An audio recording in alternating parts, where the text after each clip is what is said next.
manusia dan juga tamadun, ataupun manusia dan pembangunan dan alam ini. Manusia dan tamadun. Manusia dan tamadun ini,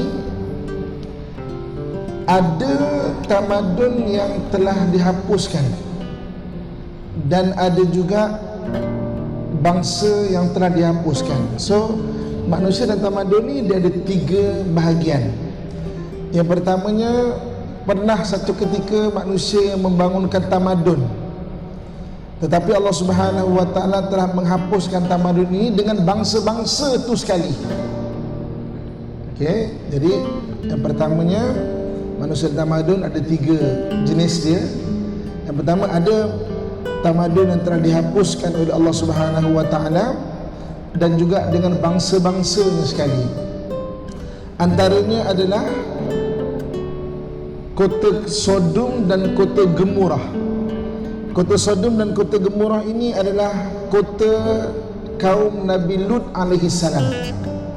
Kan? Tamadunnya ada, kemudian bangsanya ada, tetapi kedua-duanya dihapuskan oleh Allah Subhanahu wa taala. Semua kita maklum bahawa Nabi Lut alaihi salam diutuskan kan kepada kaum yang mengamalkan perhubungan seks songsang.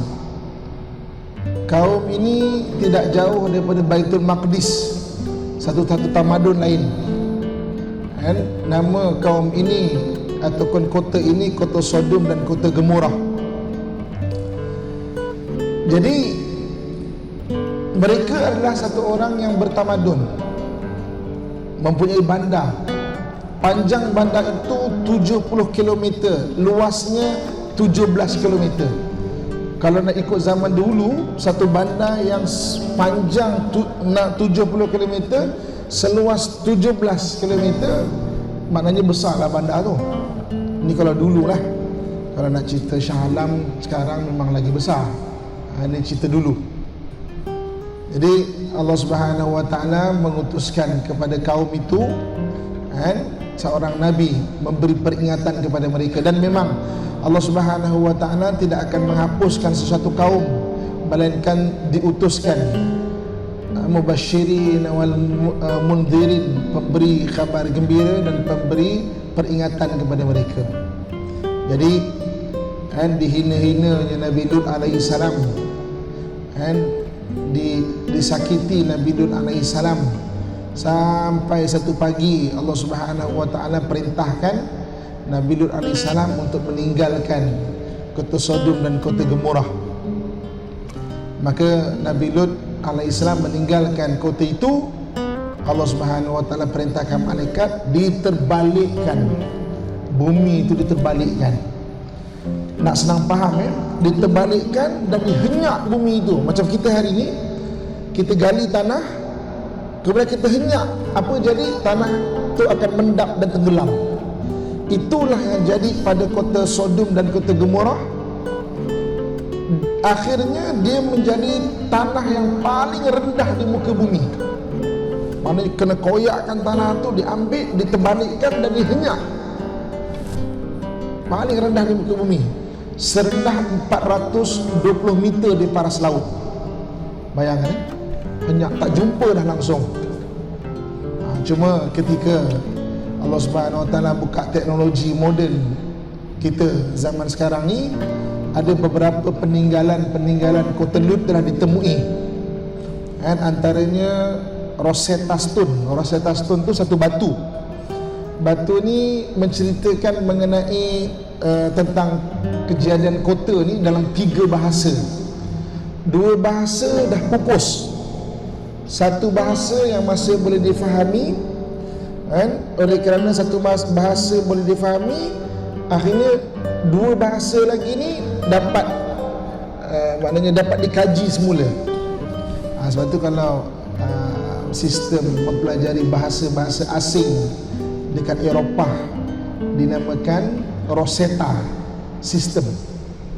Dia ambil daripada sempena dengan Rosetta Stone, batu Rosetta yang ditemui di kota Sodom dan kota Gemurah itu. Itu bahagian yang pertama. Ada tamadun yang dihapuskan, bangsanya pun dihapuskan juga. Mana kita tahu kisah ini? Daripada hadis Nabi SAW dan daripada kisah Al-Quran Allah Subhanahu Wa Taala ceritakan.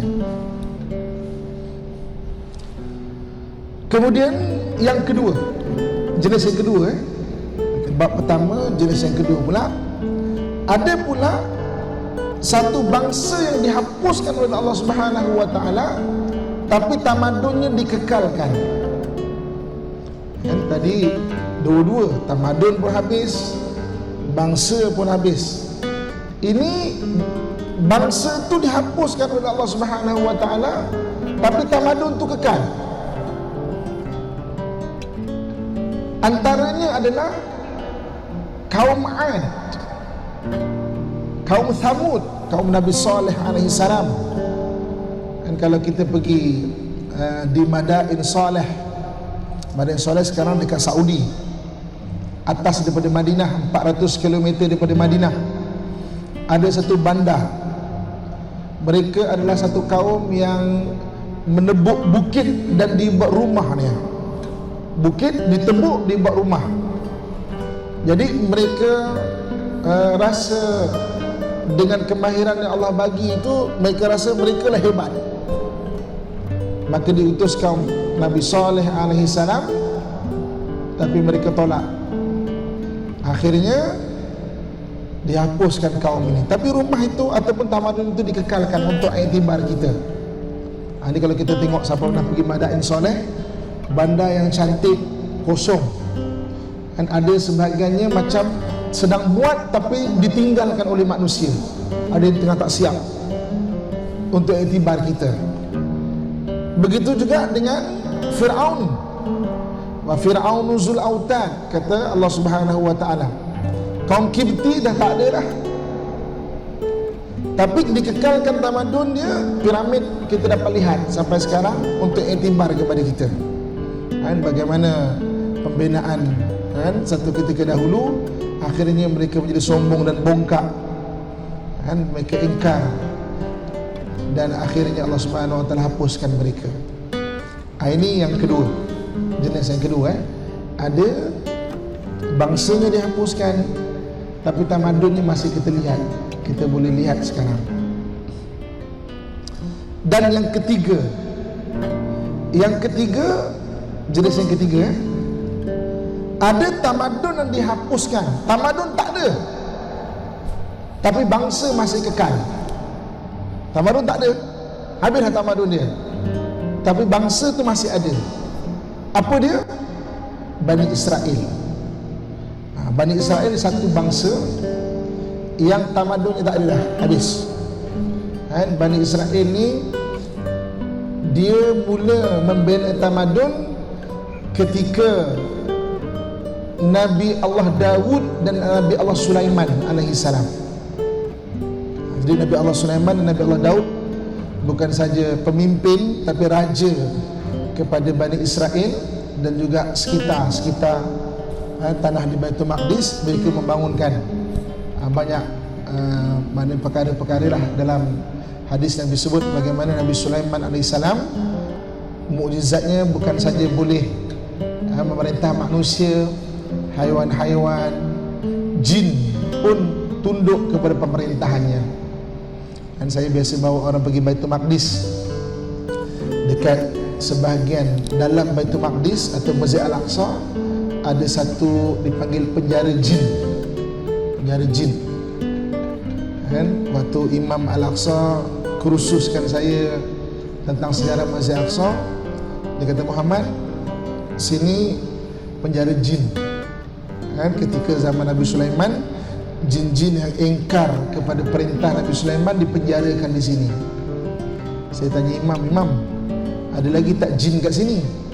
Dia tarik tangan saya, dia kata, kau jangan tanya. Jalan, kau jangan tanya. Jauh baru cakap, ada lagi. Okay? Jadi Nabi Sulaiman AS membangunkan kota Baitul Maqdis. Kemudian Bani Israel satu bangsa yang degil, suka bunuh Nabi. Sampai zaman Nabi Isa alaihi salam. Nabi Isa bila tarikh dia 1 Masihi. Sekarang kan 2017, 2017 tahun lepas Nabi Isa dilahirkan. Berlalu masa juga Nabi Isa AS nak dibunuhnya. Maka diangkat Nabi Isa itu ke langit dengan harapan, oh Nabi Isa dah tak ada, kita nak bunuh dia, jadi nanti Allah akan utuskan Nabi lain. Itu pekerjaan mereka. Pekerjaan mereka itu memang membunuh Nabi, suka membunuh Nabi Bani Israel ni. Tapi mereka tunggu, tak ada Nabi diutuskan. Maka mereka membuka ajaran Nabi Isa AS. Mereka bertemu bahawa Nabi Isa hanyalah membawa berita tentang Nabi akhir zaman. Nabi akhir zaman ini Nabi Isa hanyalah membawa berita tentang Nabi akhir zaman. Min ba'di ismuhu Ahmad, kata Al-Quran. Al-Quran sebut yang namanya Ahmad. Dalam kitab Bible, siapa biasa bilik Bible kan, kalau kita pergi luar negara, ke hotel-hotel kan ada Bible. Kalau buka salah satu daripada kisah-kisah yang ada dalam Bible, Nabi Isa tu hanya memberitahu tentang Nabi akhir zaman, dan Nabi akhir zaman itu akan disambut oleh orang Kida dan orang Sila Mountain dan orang Kida. Kalau kita tengok mana Sila Mountain tu di Madinah. Sila Mountain tu di Madinah. Cuba kejap lagi, sementara kita cari buku-buku, kitab-kitab ke, cuba tengok Mr. Google, sementara kan cari buku kitab-kitab, mana Sila Mountain. Dalam Bible sebut Sila Mountain. Maka orang Yahudi beramai-ramai pindah di kawasan berhampiran dengan Madinah, beranak penak ke sana. Tujuannya apa? Biar Nabi akhir zaman lahir daripada Bani Israel. Itu tujuannya. Mereka pindah ke Sila Mountain. Rupanya Allah Subhanahu Wa Taala mengendaki Nabi akhir zaman lahir daripada bangsa Arab. So, jadi kemudian Bani Israel ni balik pada Nabi Isa pada tahun 70 Masihi. Mereka cuba memerangi Rom. Rom datang ke Jerusalem, hancurkan kota Jerusalem. Tak ada peninggalan dia, tak ada dah. Tak ada.